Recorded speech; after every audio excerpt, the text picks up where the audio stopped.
بسم الله الرحمن الرحيم. الحمد لله رب العالمين. الصلاة والسلام على نبينا محمد صلى الله عليه وعلى آله وصحبه وسلم تسليما كثيرا.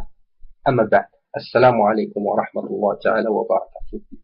Salam alaikum mes frères chrétiens. Salam alaikum mes frères et sœurs musulmans. Le but de ma vidéo aujourd'hui, Inch'Allah, si Allah le veut, c'est de parler de la Trinité. Qu'est-ce que la Trinité?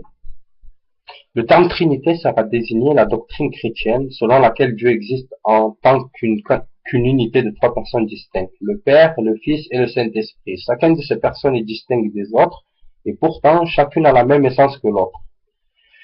En d'autres termes, chacune est pleinement divine par nature, mais aucune n'est la Trinité à elle seule. Pour faire plus simple, la Trinité c'est quoi? Dieu est trois personnes. Chacune des trois personnes est divine et il n'y a qu'un seul Dieu. Voilà c'est quoi la Trinité. Mes chers amis, sachez une chose, sachez que Jésus n'a pas été envoyé pour créer une autre religion, parce que si on parle de Jésus, il est venu pour créer une autre religion, ça veut dire qu'il met en cause les lois de Moïse. Alors que là, le principe n'est pas de mettre en cause telle ou telle loi, mais le principe est de ramener les gens à la conformité de ce qui a été révélé, c'est-à-dire de l'Ancien Testament. D'accord? L'Ancien Testament a été révélé à Moïse et à son peuple, et avec le temps et les générations, les gens se sont un peu détournés de cette parole. Et donc, Allah Azzawajal, par sa puissance et sa sagesse, a envoyé Jésus, les célèbres, pour rétablir justement cette loi. Il était là pour rétablir et non pas pour la casser. Et sachez une chose, sachez que quand vous dites Jésus est le Fils de Dieu ou Jésus est Dieu, sachez que vous ne restez plus dans le monothéisme, car c'est une grosse association. Et après cette association-là, on peut pas dire que c'est du monothéisme, c'est du polythéisme, d'accord? Et la croyance, le dogme de la croyance, que ça soit dans n'importe quelle religion, c'est de croire qu'il y a un seul Dieu, d'accord? Et comme c'est précisé dans l'Ancien Testament plusieurs fois, comme c'est précisé dans la Bible, hein, Dieu est seul. Dieu est seul. On va lire un chapitre du Coran, chapitre 4, les Palmes, verset 171. Ô gens du livre chrétien, n'exagérez pas dans votre religion et ne dites d'Allah que la vérité. Le Messie Jésus, fils de Marie, n'est qu'un messager d'Allah. Sa parole qu'il envoya à Marie est un souffle de vie venant de lui. Croyez donc en Allah et en son messager et ne dites pas trois. Cessez, ce sera meilleur pour vous. Allah n'est qu'un Dieu unique, il est trop glorieux pour avoir un enfant. C'est à lui qu'appartient tout ce qui est dans les cieux et sur la terre, et Allah se suffit comme protecteur. Un autre verset, chapitre 5, la table servie, verset 73, excusez-moi. Ce sont certes des mécréants ceux qui disent en vérité Allah est le troisième des trois, alors qu'il n'y a de Dieu qu'un seul Dieu unique. Et encore un chapitre tout entier qui est consacré à justement ce genre de discours.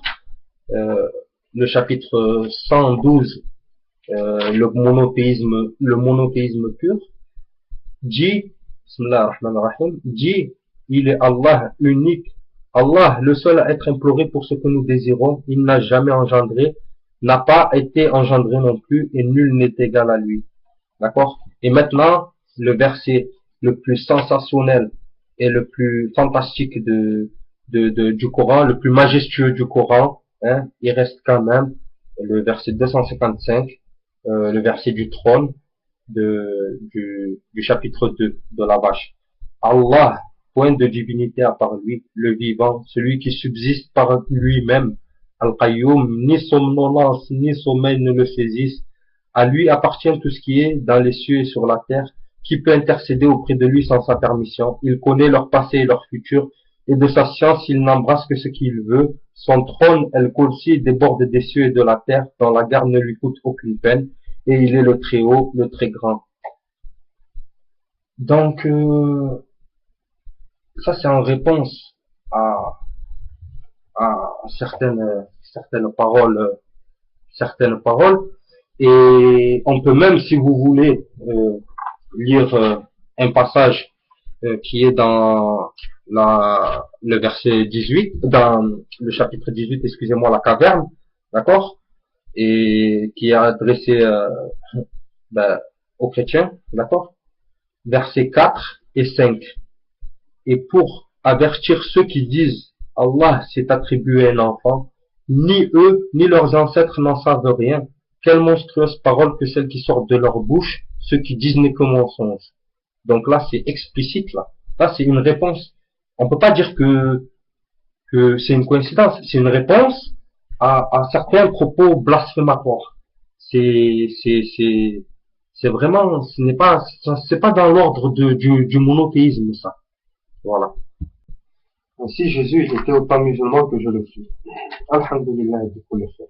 Maintenant, je veux vous parler d'un exemple. C'est un exemple que les chrétiens donnent souvent et en référence à justement la Trinité.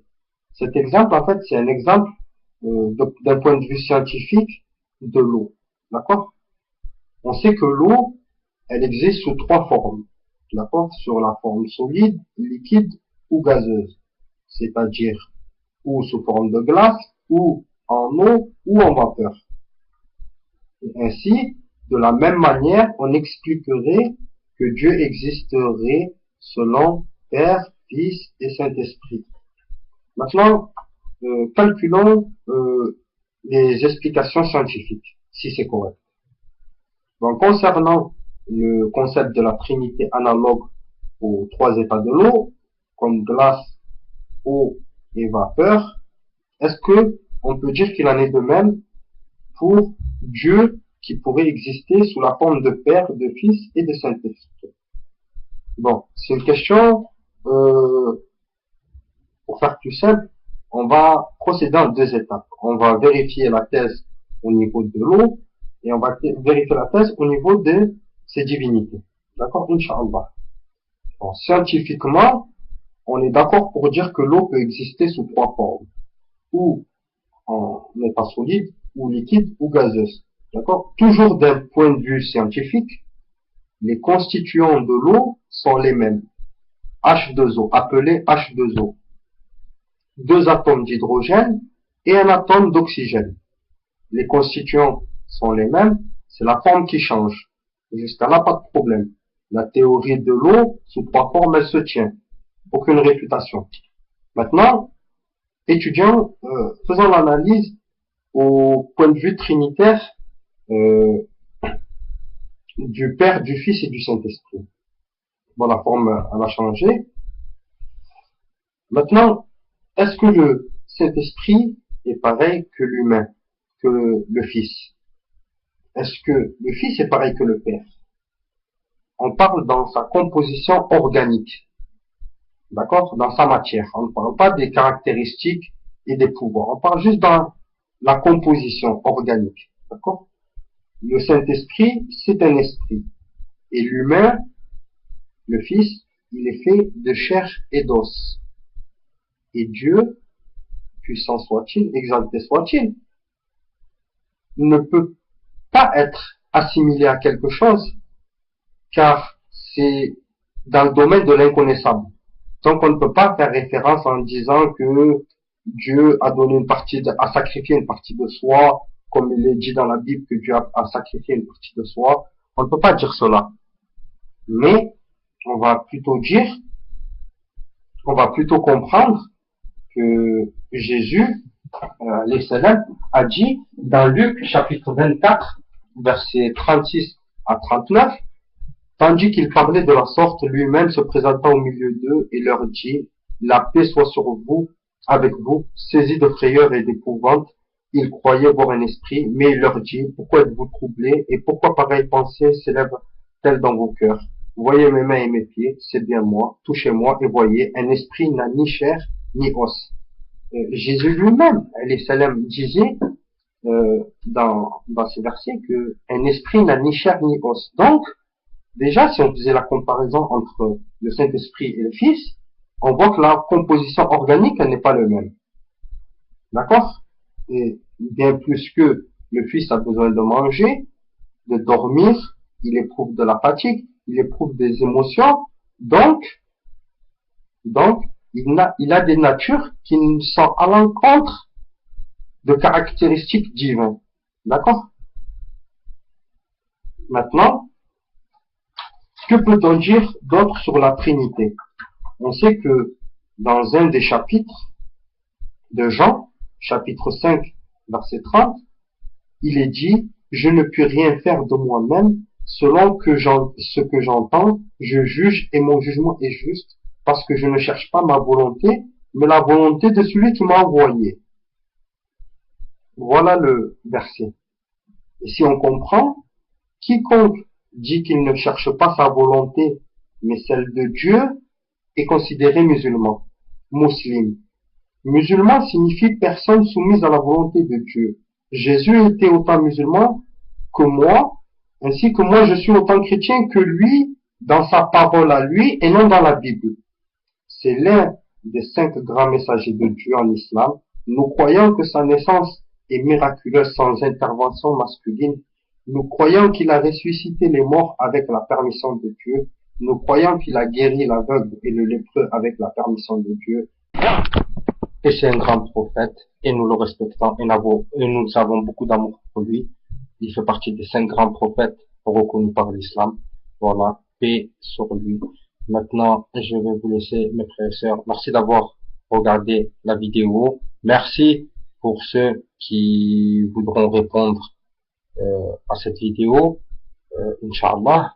Et prochainement, je ferai dans le même sujet, Inch'Allah, 2 vidéos, voire même 3 vidéos essentielles pour comprendre la Trinité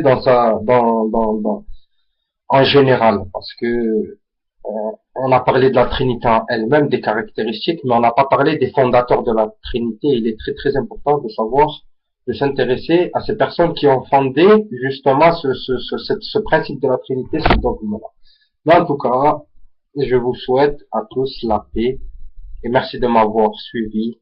Et assalamu alaikum wa rahmatullahi ta'ala wa barakatuhu. Que la paix soit sur vous.